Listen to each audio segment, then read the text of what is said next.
Yeah, welcome very, very much to Conversations. Today is a program with a gentleman we've done in the past. A couple years back we did a program.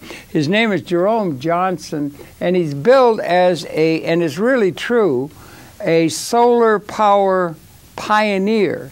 That is, he's been investigating the implications of solar power, passive and photovoltaic and so forth, over a long period of time, and has been doing a lot of experimentation in his home and facility out in Brooklyn.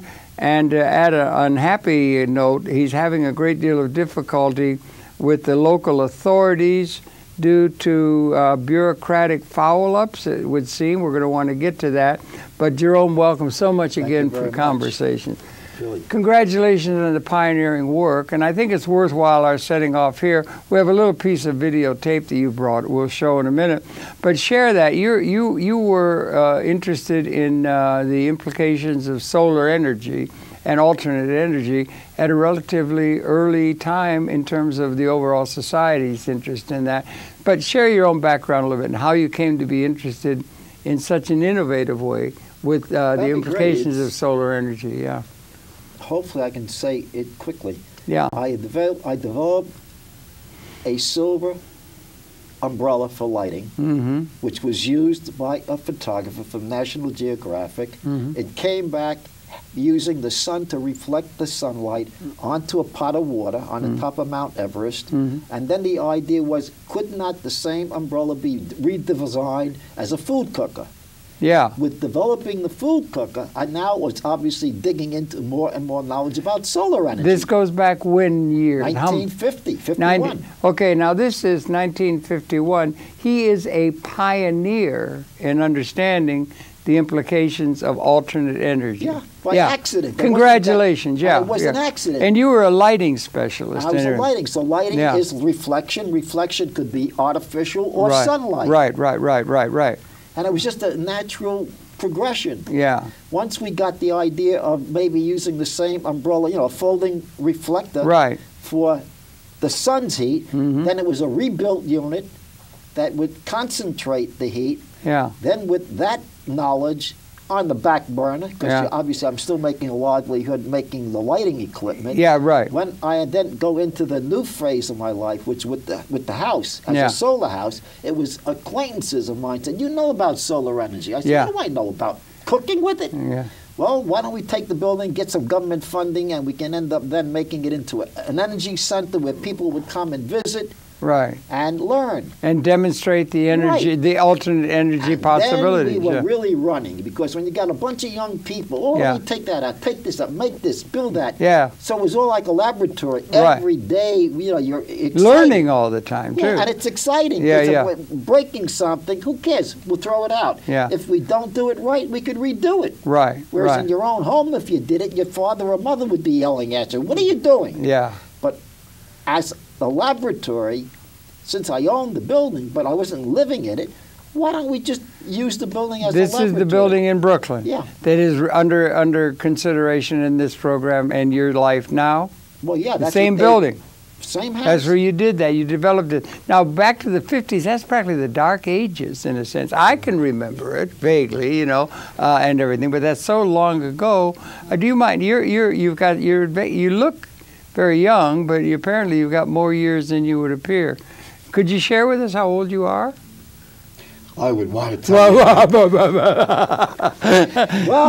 Just for the record. Not 11. Yeah. I happen to be 82. 82. He looks about 62 or so, or 55 or something.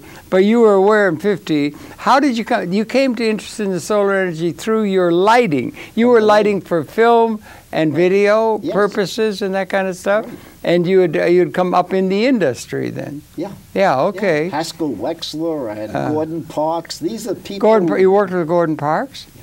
Wow. Life magazine. Giant. Yeah. Life magazine. Yeah. We did a program with him. He was a wonderful. I did and developed the radio control equipment for him.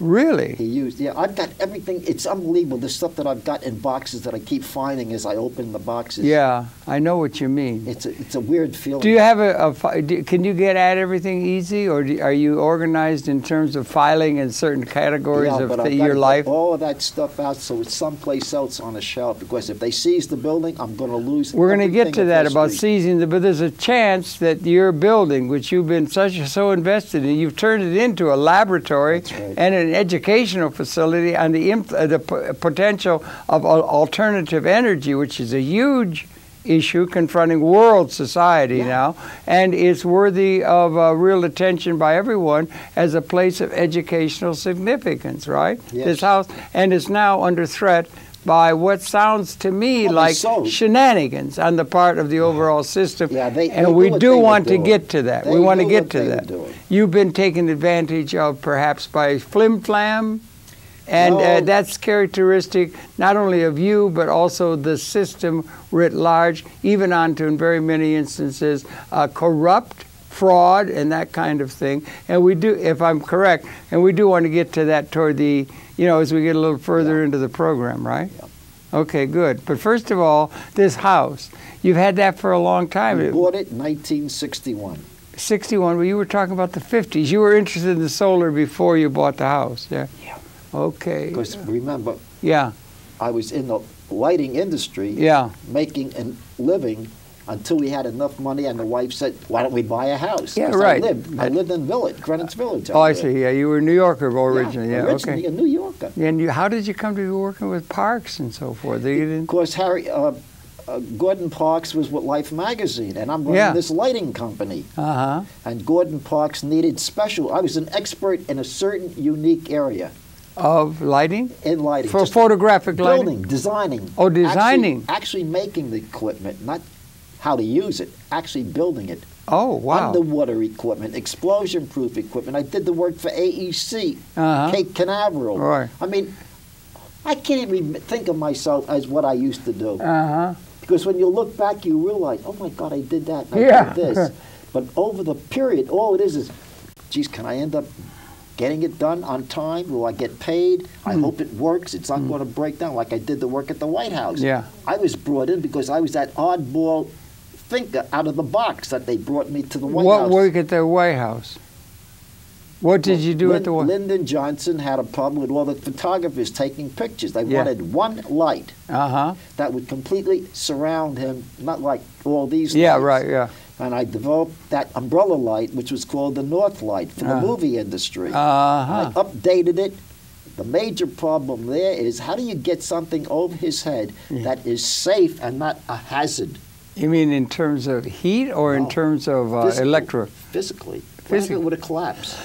Okay. Accused of killing the President of the United States? That would be a serious charge. I hope that isn't leveraged. So just think how I had to think about how to end up getting it out over his head safely and still maneuverable. Maneuverable from afar, so you could move with the shot. Yeah. Okay. Well, so you were an inventor. You had a respect for the inventing process. I never thought creative. of invention. No, you were too busy. As long as your brain is working, you're creating. And if you're creating. You're creating. Yeah. Other people use that word. And I've heard you utter in these moments while we sat down to talk the sacred words of Buckminster Fuller, who was a quintessential art, inventor and all that of new design and that. And that's all to the good. So that's really interesting. We want to take a considerable amount of time in this 1-hour program to get into the details of the shenanigans being directed against you, and that's partly why we got together again. We talked on the phone. But I wonder, you did bring in a tape, right? A videotape. Of the house as it existed in 1980. Already being used as the solar center. So people used to comment. It was like a model home, except it had the library. It had all the displays from the manufacturers that were coming in. Because how do you sell the idea of conservation and solar energy with the products that are made? Right. But not just there, but I see how it's used. So we were taking a typical house, which is three-dimensional. People could say, I've got a window in my home like the window you've got on the second floor. Right. And by identification, people could then say, how did you end up stripping the paint off the molding on the wall, on the wood frame? And say, well, I did it this way here, I did it this way there. So the whole building was like a laboratory. And people were really, I find it fascinating. If you show a person how they can use their own hands, and you can be appreciative of what they've done without critical analysis, but saying, you know, if I did it, it works. It works, yeah. People love to end up feeling good about themselves instead of criticizing, and that's all we ever do in our world today. We criticize people instead of complimenting them for what they did. Yeah, I think you're right on that.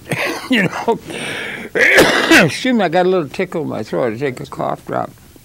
So why don't we, maybe we could go, in the film we're going to show just the beginning. It'll show the house, and apparently we're going to keep the mic so we can talk over it. We're going to let it run for about 5 minutes or so to give a feel for the place and that kind of thing. Is that, you think that's a good time to do that? It's a typical old house. A typical old house in Brooklyn, The only reason that it's important from that point of view is most of the housing stock in the Northeast is all old, built 1905, 1910. So if the whole world has got a house that's old, which means you're wasting energy, then it was unnatural to take that house, mine, and show people by pulling it apart and how to rebuild it, they could do the same thing with their homes. Not by hiring $3,000 people, but with your own two hands, how you put insulation in the wall. I lived in Michigan, Detroit, and we used to put up storm windows in the winter and then screens in the summer, and you know, it was a natural thing like that. You make these transitions. Some places the climate is such that it's constantly warm.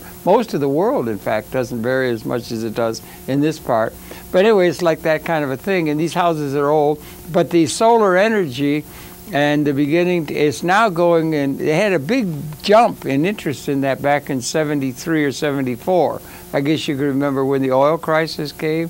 People wanted a car that would, you know, they wanted to tap into solar, and there was a lot of attention given to it. Mr. Carter put solar panels up on the roof. Mr. Reagan took them down as soon as he got in the White House. But that issue is still before us now in terms of the alternative. See the house? Yes, please, if you could. The voice of God from the control. We'll put it on the house. Okay, and let it go for about 5 minutes then. Oh, there it is. Okay. It's the house on the left. And there's a soundtrack, if you can pump it in here.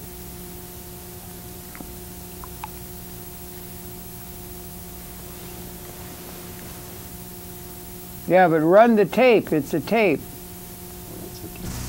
There we go. That house on the left with all the solar panels, right? The windows. That's nice, the Johnson solar. What we have over here are all these different insulating materials, which you can make shutters out of, or you pop them into a window. Insulating materials that you put in the wall. These are two materials that we have, Milton. This here you can actually stick on the glass. And because there's air bubbles in here, it acts as an insulation so the heat in the house does not go out. This is a new material that's made out of that air bubble stuff that you get the shipping. Things get shipped in blister pack. And a company is now putting foil on both sides, and that normally would go in the roof, like your roof, where you've got a flat roof. What you do is you would staple that, let's say, up on the ceiling. Instead of what they pump in now? Yeah, you just staple it up there. Like I would put it up on this ceiling, and then if you put a drop ceiling in, that would form enough insulation that would save you probably, I would say easily maybe $200, $250 for the season. So it might cost 27 cents a foot, like what this stuff costs, which is 25 cents a foot. But this doesn't look too well. And this is very thick. Where this is 9 inches thick, all you need is 1/4 of an inch of that material. In other words, a person can put this in his house. Yeah, you could do this if you got one of those glue guns and put a dab of glue on this. It comes in rolls. And just shoved it up on the ceiling. It would stick up there. Or a cold room in the wall of the house. Is that the latest thing? This is the latest stuff that came out.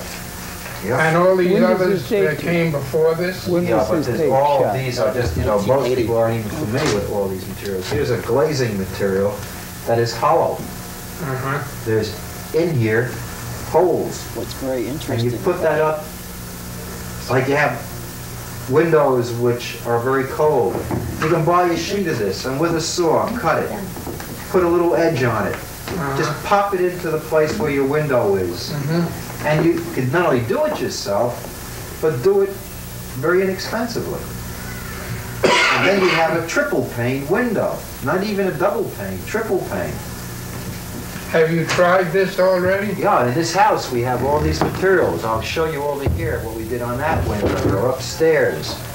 Come over here, I'll show you what we did here. What we have over here is that upholstery plastic. And it's been pulled from one side of the window across, tucked in under this plastic molding, and then this piece of stick pushed in to hold it tight.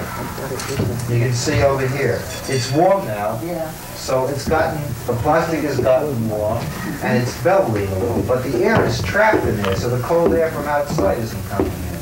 This is similar, it's a do-it-yourself storm window.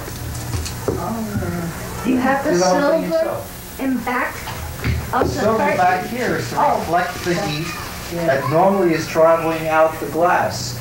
So this is like a mirror. The heat gets through the fabric, gets to this Thing. liner, drape liner, and is reflected back. It keeps the room warmer. People your age, you get cold at night. They got different devices here in the windows that I'm showing you in these drawings, which we've built, and they're in the building to keep the losses from getting out of the house in the winter. And this will make a tremendous difference in the insulation of my home. This one is at least R15, this is like R2, and ordinary glass is only 1. That means 20 times more heat goes through the window than when we have this installed.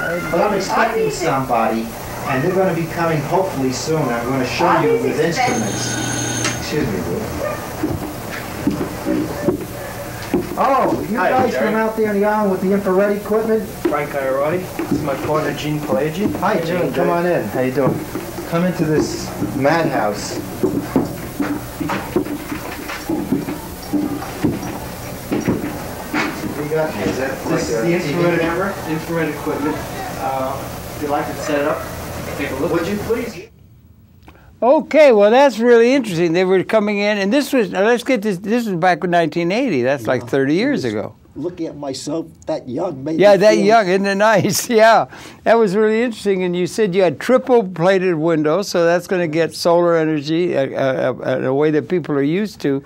But, I mean, and then you got all the photovoltaics are coming, and that's kind the of... electricity. That's for making electricity. You have passive way of getting at electricity gathering and that.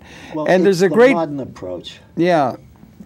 And there's a great future for alternative energy, isn't there? And you were pioneering in a sense. It wasn't just all theoretical. It was actually what people could do with their houses existing. We were doing it. Yeah, you were doing it. Yeah, right. You know, that's what's exciting when you actually turn on the water at the end of a day, Mm-hmm. letting it go into the collector that you've made during the day, and coming out of it at night. You know, around 7, 8 o'clock at night in the summertime, it's hot water, and Yeah. people say, "I made that this afternoon." Yeah, with right. 14-year-old kids. And that energy had all been lost. You had found a way to capture it. And that's a large issue that's confronting mankind now, how we're going to get electricity and how we're going to get, you know, energy, because we have an energy crisis is being confronted.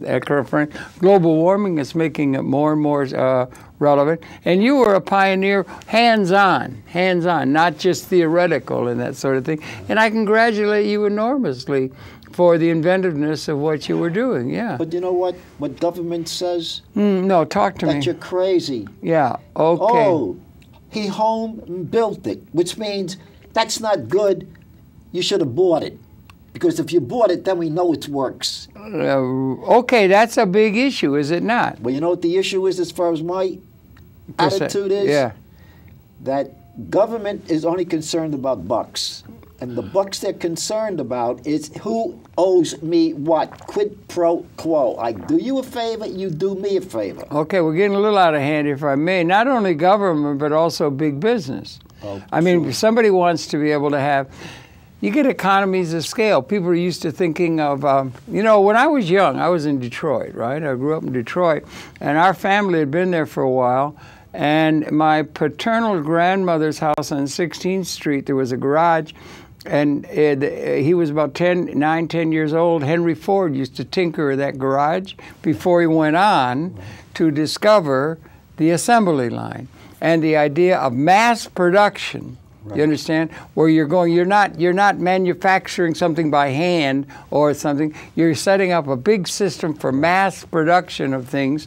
And are you trying to, in a certain sense, the thing you were demonstrating is when it's in the hands of the people, they got a house, let's put up some, they have stuff, don't they have stuff, Joseph or Jerome, where you put it on a window and it will reflect, it will make it warmer in the winter and colder in the summer that will reflect the sunlight or something like that? That's the stuff that I developed. They have that. Is that still, does that work? Of course. You got a regular window, right? And it's that metallized mylar. Mylar, is that what it's called? The stuff that I used for the umbrella. Right, okay. I'm the guy that it began with me. Is it on the market? Can you go to Yes. Sears or something and buy that and stick it to the wall, stick it to the window, and have heat in the winter and cooler in the summer by its effect on the window?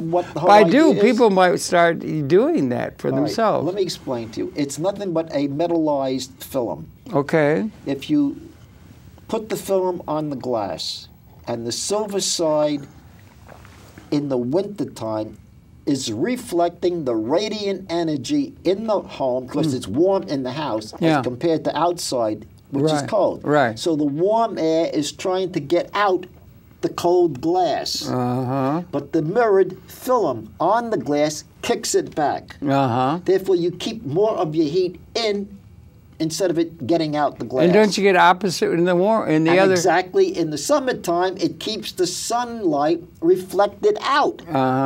Therefore, the inside stays cooler. So that works. Yeah. Well, why don't people use that more? Why don't people use that more? About marketing. Okay, it is marketing, and that's back to Mr. Ford.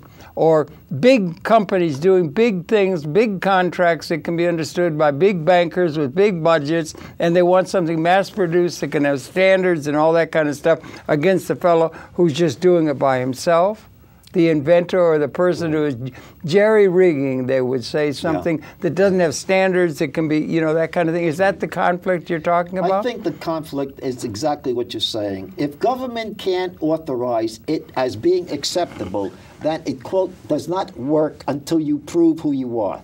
I don't think Dr. Einstein, who was brilliant, had it all in his head, but he was smart enough to know where the book was with the information on the shelf in the library. Yeah. And I don't know whether or not he had graduated for any colleges with loads of degrees. He had done quite a little bit, Because there's a lot of people that are bright, but they don't have degrees like Yeah, I know. I understand. I used to teach university. Okay, so there's a lot of people that have knowledge, but they don't have a degree in that area. That doesn't mean that they don't know what they're talking about. I mean, I have an unbelievable background in a certain field. Yeah, but you're a guy who does things with your own hands. You actually make things. You actually do things, like Fuller. It's not like some theoretical certification from some agency that says you're qualified. The government doesn't accept what I do. That's a big problem. They paid me. The state of New York employed me. The Department of Energy actually employed me. I'm working with the state, working with the city, getting all the publicity in newspaper articles. Using solar principles? The whole house was a solar center. It was like a museum. Yeah. That's exactly. It was written that way in Community Board 17 in their directory. It was the solar house museum and the Wyckoff House, which was the oldest house in the state of New York. 1520 or 1560 it was built. Well, there were houses before 1560. Well, according to the article, it is the oldest house, so I accept 15. Yeah. Well, yeah. But that house is about 8 blocks away, and the nephew, Wyckoff, when they were rebuilding it, and I was working on the solar house in the 1978 Yeah.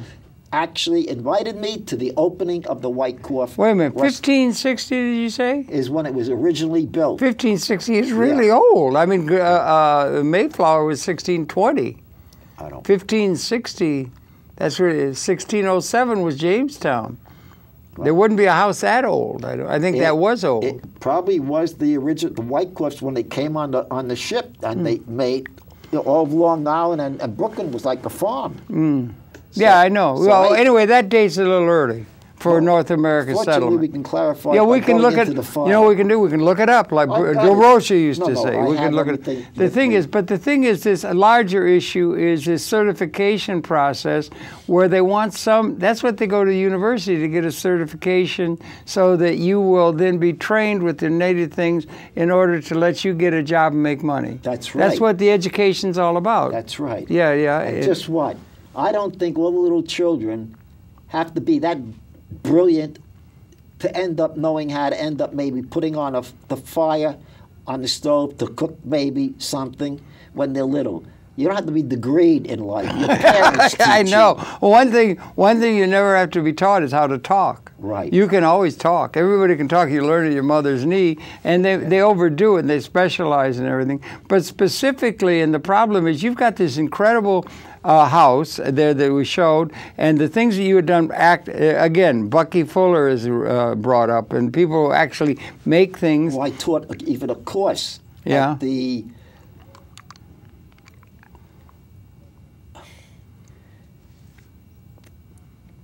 This is fascinating. Mm-hmm. Now I know I'm getting old. It happens with alarming regularity. The College of New Rochelle I went back to. I taught at the College of New Rochelle once here in New York. They had an extended campus. I'm talking about the New Rochelle. Yeah. And then the professor there ended up getting to know my background, and he asked me if I would teach a course over at the high school where he was in charge of the high school, which was in Mamaroneck. That's what. Mamaroneck's a great town, yeah. Okay, so I taught a course, and it was about building geodesic domes, round buildings, and the second course was the psychology of living in an environment without corners. Without corners. Yeah, right. That's good. And you think about that. No, absolutely. If you don't have a corner to stop your brain or focus, then everything is like living outside. Right. The whole world. It's comprehensive. Right. Yeah, and the geodesic is the most efficient way to enclose space. Yep. That's the most efficient way by far. It's just one small fraction of the weight of enclosing space with the geodesic structures and so forth. It's the most important building where you got hurricanes and tornadoes, they hold huge snow loads. Because it's so round, it automatically shed the pressure. It's also reflecting molecularly something that goes down into the molecular system by which nature itself is organized. Right. It's got principles that apply on a large scale. But now, okay, you've got this place, and we want to talk in a more immediate sense than that, because you've got this place, and you're having trouble. Yes. With some authorities, both governmental, I guess, and so forth, about your place as we talk. Yes. Now, maybe you could share some of that, because we want to get into that. You have a citizen's complaint, if I may, against the inefficiency, even onto corruption and collusion on the part of major officials that relate to some issues that they want to seize your place or seize what you've done and not give attention to what is you've got a brief. They sold the lien. Talk about it. Talk about it. When I moved into the house to live in it in 2000, within a couple of months, when they were checking for the water meter, the man merely said to me, "Where's your meter reading device?" I said, "There's no water meter in the house. We don't even have water. We are using solar energy for the heat, and we're using rainwater for flushing the toilet or for washing the dishes." What did you do for drinking? I was getting it from the neighbor.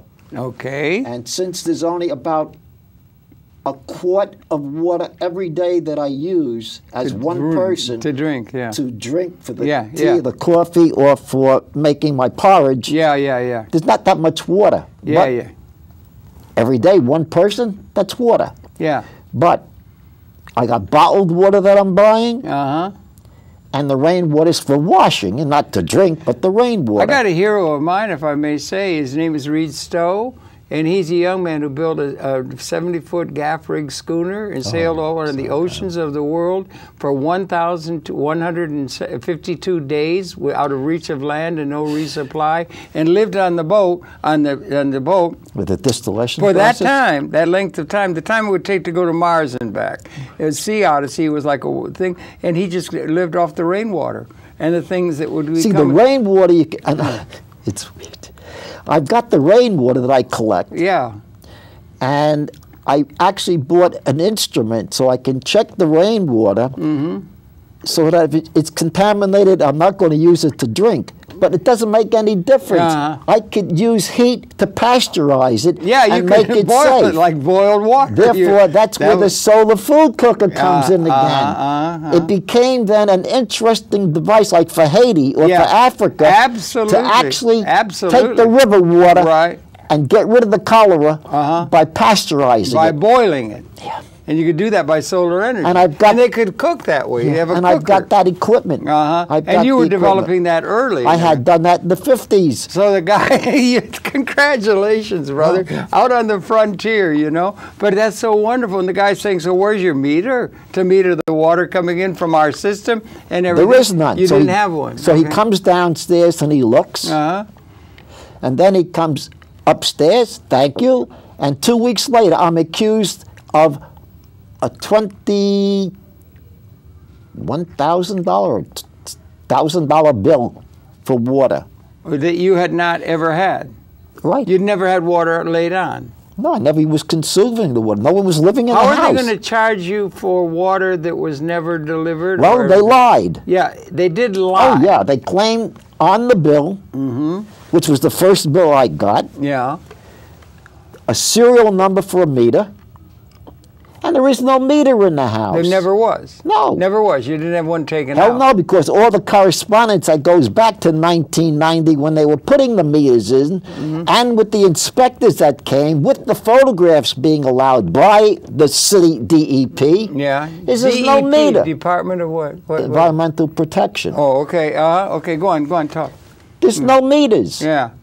And they're documenting No, there's no meter for your house. Right. Did they have one designated in their bureaucratic forms for your house? Right, because on the bill there's a code number. Yeah, and they assumed every house was going to have a meter. Right. But you were unique in that you didn't have a meter because you didn't get, and there was no water pipe laid out. Well, of course there's What a about water. Sewage on that? You had to have I've got sewage and I've got water, but the water's not turned on. It's not turned on. So how could you be reading without a meter that I got 250 gallons every day? Well, they must have taken. How did they come to that? Did they come to some average? No, did they come to? Well, we don't have it, but you know, we just take the average of how many. Average of who? Of all the houses on that block that are using, and they're assuming everybody's using that. Well, they must be assuming that every house has got 4, 5, or 6 people living in it. Yeah, right. Everybody taking a shower.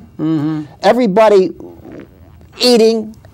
And I'm telling you how much water I use as one person for coffee or tea. So they multiply it. No, but we're not talking about that. We're talking about outright lying. When you have an inspector comes to the house and he knows there's no meter there, then the answer is we're putting a meter in. But no, they already claimed they had a meter. Well, what I'm trying to get at is I'm trying to think there. Let's say you got a new development or something. You got 20 houses. They would have it in their bureaucracy. Every house will have to have a meter to read water, and every house will have to have a meter to read electricity. And everyone will have to be able to collect on cable television. You know, they just take averages. Or if you have an apartment building, everybody assumed to have it as a standard part, like an automobile will have brakes and an accelerator. You know. Then people that learn to be frugal. Yeah, frugal or good design. or good living design. with nature, yeah. And if I'm concerned with nature and I'm using the sun, Yeah. don't assume that I'm therefore using 3,000 BTUs of fuel oil when I'm only using 100 because I'm using the sun Yeah. half the day. Now, you are idiosyncratic in that. That is, you're outside the norm of what everybody Yeah. has. Now, they want a society where everybody marches in lockstep. It's the only Everybody way you does control people. And that's the way you have control and Sure. bookkeeping and all that. So was it a bookkeeping thing where they just assumed you were like any citizen? No. They got 100 houses, they're all the same. Sorry, I don't agree with you No, for you that don't reason. agree. Okay, yeah. Because when you already know there's no meter there, and you know that there's no one living there, And the people and who are, you yeah, and go you ahead. know there's no pipe that's broken, then it's outright fraud. All right, all right. That you got no water. You was going through a meter to be read, and there was no. Was there a meter that they installed in your No. house? There was no meter ever installed. No. How did you avoid having a meter installed I when didn't every avoid- house in the block had a meter installed? There was no one living there. Remember? Uh-huh. If there was no one living there from 1978 until 2000, Uh-huh. therefore the only way a meter would get installed is if they make an appointment to come to do it. Yeah, I would assume. Yeah, right. Therefore, when they came, they were going to put it and Well, why wasn't there a meter? What year? 19. What was the early? 1990 is when they came to put a meter. Yeah, but when was the house built? 1908, 1910. Way back then. Yeah, they didn't have meters They then. didn't have meters then, did No. they? No, they didn't have that. No. So what? And there was between 1910 and when your situation was there a time when all the houses that were built in 1910 on that block, they came and put a meter in to read the water as they laid water on? There was no water laid on at that time. Wait, you see, this is what's interesting. Yeah, this is a Allow me, Mary, to give Yeah. the answer. Solar energy is interested in by private homeowners because you can put it on your home. Yeah, you got If control you're over living your own. in a big city and there's 15 or 100 families in yeah. a big building, Yeah. you don't give a darn about solar energy because Yeah. you're one ant out of 100 ants. Mm-hmm. So you're happy that you can pay your rent. Right. So there's a certain population that's concerned about the environment and another population that's not. Mm-hmm. When it comes to water, if you're living in a private home, Mm-hmm. you end up yelling at the kids, shut the water off, shut the hose off, because you're Paying the paying water for bill. it if you got a meter. Same with electricity, no? Okay, Yeah. but in the beginning, the water bill and the property taxes was one bill. Okay. And Millie said, water bill?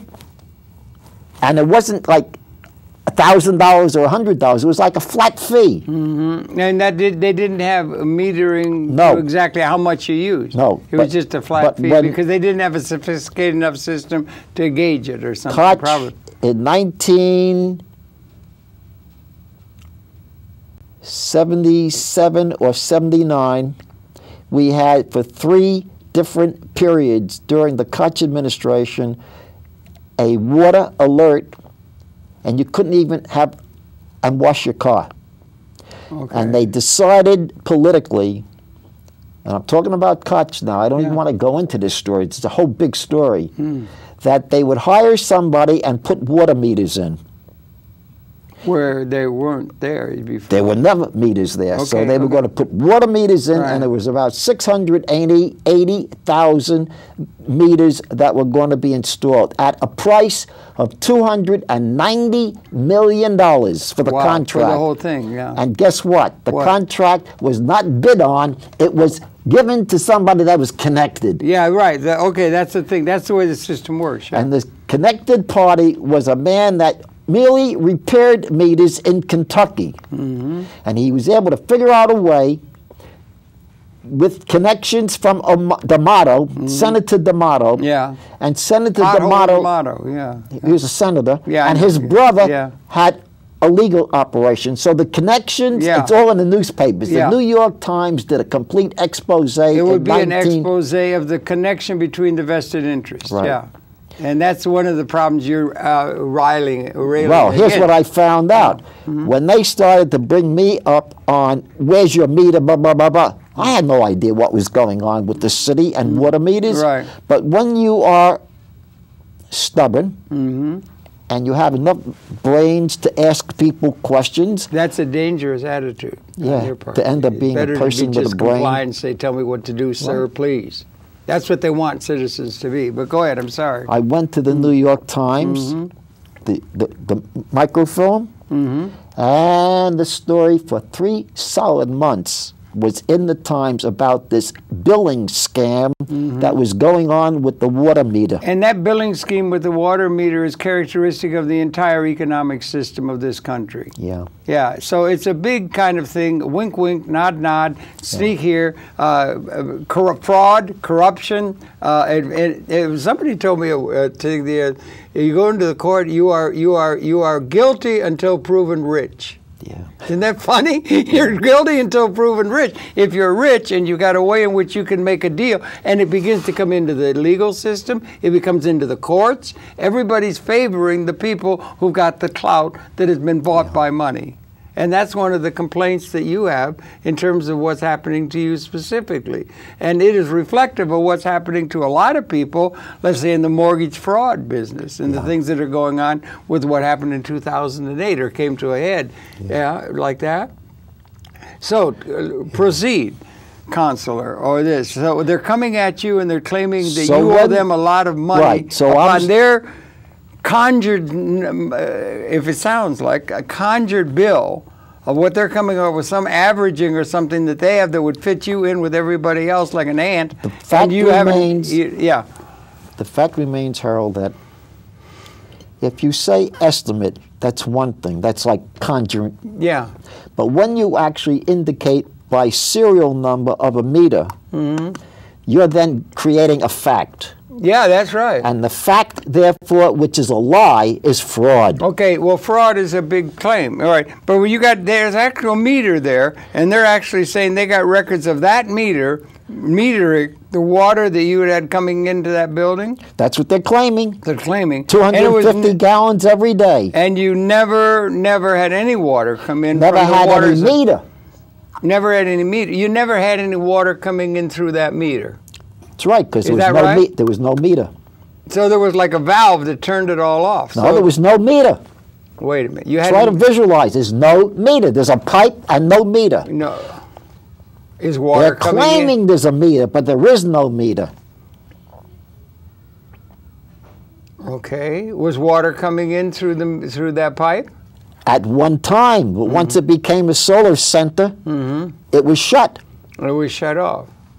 And they're claiming... But they knew it. Mind you, remember, I'm involved and paid by the state and the city as a solar center. So they know that there's one building, not the one over there. Yeah, right. But this building has solar energy to heat it, rainwater being used, people every weekend coming, lectures being given. Yeah. They're paying me. It's a great resource, yeah. And they're paying me to go to here and go there and make speeches and lectures to sell the idea on solar energy and conservation. And you're talking about solar energy at a personal level, not at some big design level for a whole city or something. No. Only for private homes. Yeah, right. For a private home, it could be. And that becomes then idiosyncratic. If you want to take advantage of panels or something, you could do that, build it into the on your home. And then also they got ways in which if you create so much electricity, you can sell it back to the company. You can have a rebate. If we're talking about solar energy for electricity, but my focus was for only water or heat. Okay, that's good. Because there's 3 phases. Yeah, but they're all the issues are the same in a certain sense. The issues are not the same. Okay. Electricity is big bucks, $40,000, $50,000, $60,000. Isn't water big bucks? No, it's not. No. Okay. $1,000, $200, $2,000 flat, and you've got hot water.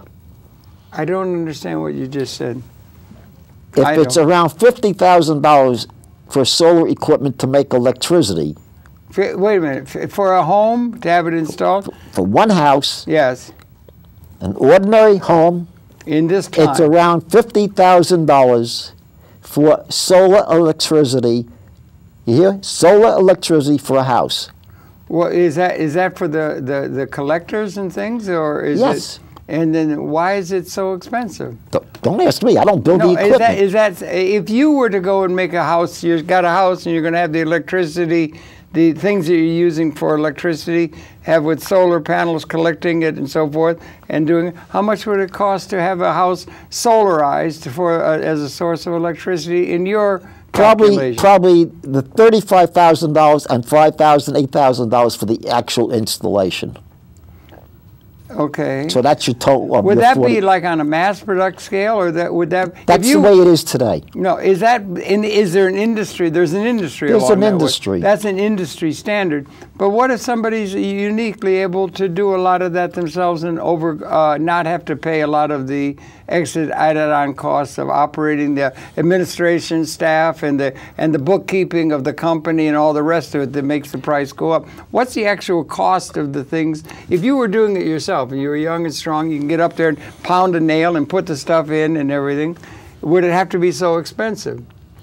Photovoltaics, which make electricity, are a manufactured product. Therefore, it's costly. Solar hot water is something that a 14-year-old I've been able to teach to do and make. For hot water, for hot water. For a shower or for? I've got equipment that brought an $1,800 bill down to $700 on my mother's home, documented on a daily. Over what period? Over a year or something? No, it was every year. It would have normally have cost $1,800. Yeah.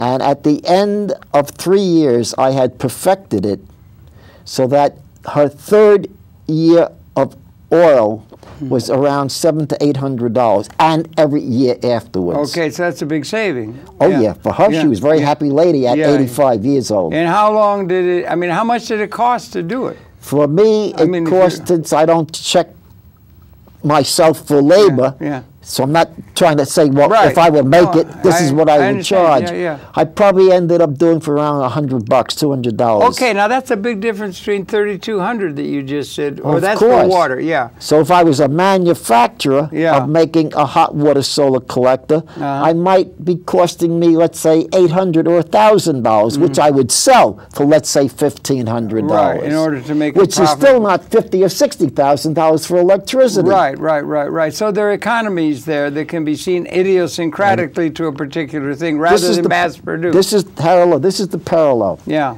Hot water or hot air is peanuts, and there's not a lot of money to be made.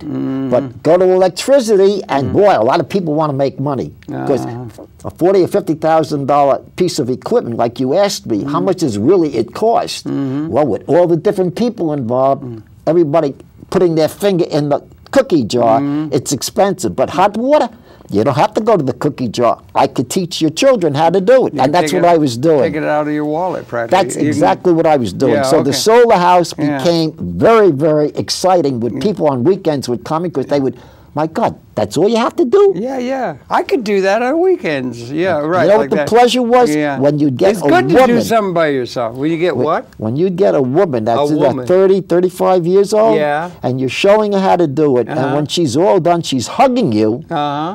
Well, that's always good. You know? Yeah. And she said, my God, I made it, and I'm getting hot water. I did it myself. Yes, there's a great satisfaction in that too. It's all going away. And now let's get back to the nuts and bolts of your current situation. They're coming at you and they're charging you a lot of money, and they're threatening to seize this place that you built with your own hands lovingly, and you're under threat of taxes and that kind of thing. They've sold. Where does it stand? Has there been fraud involved in your case? Is there any remedy for you? Of course. Who in the audience might be able to be in touch with you to help you deal with it? And are you being hoodwinked by a corrupt system that favors only those who are well connected and don't have any place for people who've been scammed by a system run by a bunch of fast-talking salesmen, Three Monty type mentality in the corporate and political structure? All of the above. Okay. They know, one, that I've got all the documentation, because every time I would write to them to complain, requesting documentation and proof, I would include in the documentation who I am. Not Jerome Johnson owning a house, but Jerome Johnson, Solar Energy Center expert, hired by the state of New York. Right. Photographs with the mayor. Yeah. So, hey, I'm just not anybody. This is a special place. Okay. Yeah. Okay. Now, what I found out in 2006 from somebody at the city who trusted me, listened to me, and said, I'm going to nosy around outside of the normal methods of going through the channels and find out, Johnson, what's going on. So just be calm and be quiet. 3 days later, I go in, and she says, I will not talk on the telephone. I will not talk in my office. When I came in... This is in the... Okay, go on, We're talking about in the city of New York. An official office. Oh, yeah. Yeah, okay. Oh, yeah. Yeah. Out in the hall, she says, Johnson, they're going to get your house. What are you talking about? Who's she? She's a government or a she's working, tax office? She's working in the city. In the city? In which department? And is in what capacity? She's in a department where she can get the information. Okay. Out of the public record or something or what? Yeah. Yeah. I'm not really concerned how she's getting it. I'm only happy that she's being candid enough and honest enough that she thought enough about me being upset to want to dig and find out what's going on. And then she tells me... That's called transparency. Well, if the government were transparent, but the government isn't transparent. So things were being hidden. Oh, yeah. And she could find it. And she so they're found going to get it. And she's insinuating by hook or by crook, mostly by crook, methods they're going to seize your place. Yeah, and she's that telling me fraud. She's telling me why. Why? With everything that I've written to them, complaining, I'm telling them who I am, meaning the building. Yeah. They in turn then find out that the building's got a great value. It's the only damn building in town that's got solar equipment with all the insulation and the windows, all the work that was done on it. Yeah, and your example is a great example for the youth. No. Probably, do something by your own hands, young man. That's a good I would love that to be. I would love that to be the truth. But I think when people get involved on that level, the greed is so strong. They're going to get the building for a nickel on 1,000. Sell the damn thing and then bulldoze it and put on that piece of property a house that they can get 3 apartments out of. That's all. It's all money. Yeah, right. So, so anyway, she with what she's told me, she then tells me a phone number to call, and the phone number I call, they indicate, looking on the computer, that it's owned in the name of a real estate person in Bushwick. Had you ever heard that name before? Hell no, but I end up asking her to give me a minute so I can write it down, and the phone went dead. Uh-oh. That's nice. Then when I finally, 6 minutes later, got through to the same party, I said, I was Mr. Johnson. I was just on the phone. You would give me information on the computer, and it went dead. She said to me, oh, I never told you that it was owned by somebody in Bushwick.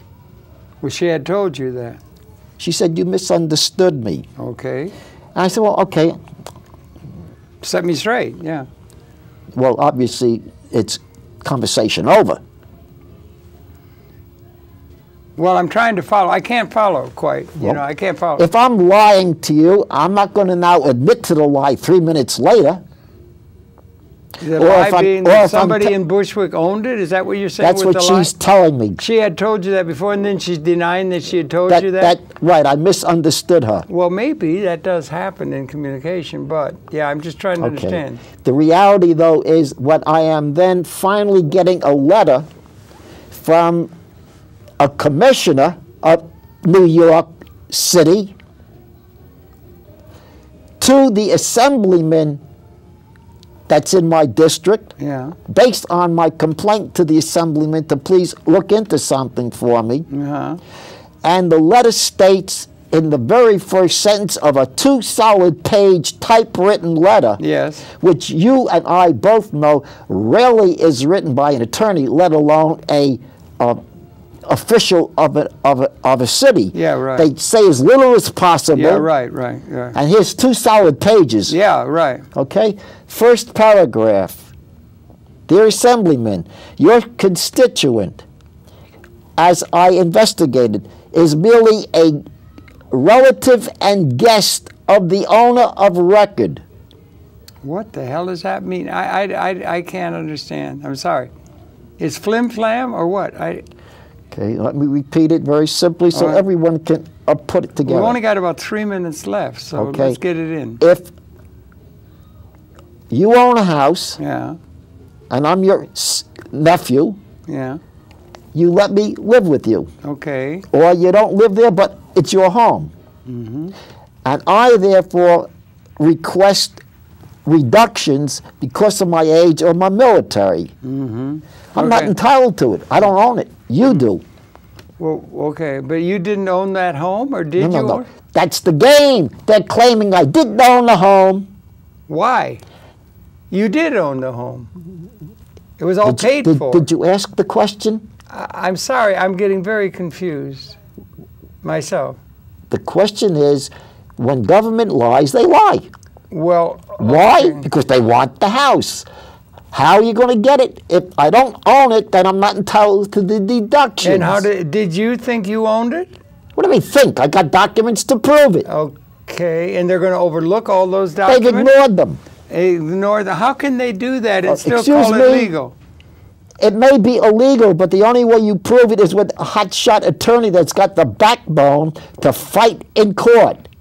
Okay, there ought to be a lot of people who are in a position they're being hoodwinked, and a lot of that subprime mortgages, they were sold a bill of goods as like three-card Monte or something like that, who have been hoodwinked by a system, by smart alecky, quick talking, quick moving, wink, wink, wink, nod, nod, nod, payoffs here and there, within including the court system. That's right. And that's an overall charge against the system of corporate and politically connected power in our society against the citizens. And it's one of the bases, if I may, for the getting up on the hind legs of this Occupy Wall Street, Occupy the World movement that's going to be coming into play in the whole wide world, I would submit. What do you think? But here is the key elements. 2 minutes to go, brother.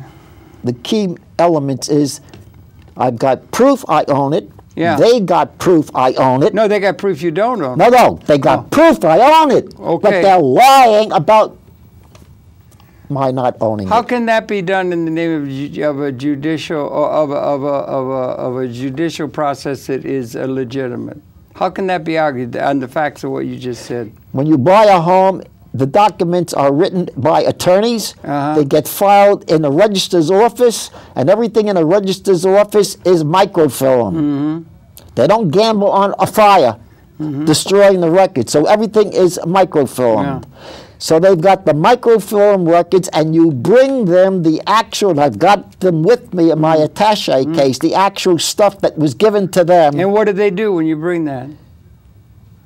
They ignore it. Okay, this is something that has to be, it's part of a larger scheme of people being hoodwinked and so forth by this system in an appropriate way. We've got up on the thing, on the say your name, the Solar Energy Pioneer, and also, and how you could be contacted.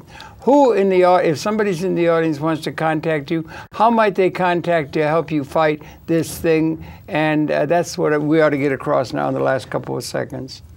At the address, which is 436 East 53rd Street, Brooklyn, 11203. Is there a phone number they could call or not? Yes. That's more important. Except that I can't, by memory, give it to you. Oh, okay. Well, repeat the address again, where something, or you could do it. Yeah. Do it quick. We'll try to hold it on, although I think we're out by now, I'm afraid. 347-451-0829. Say it again, Jerome, please. 347-451-0829.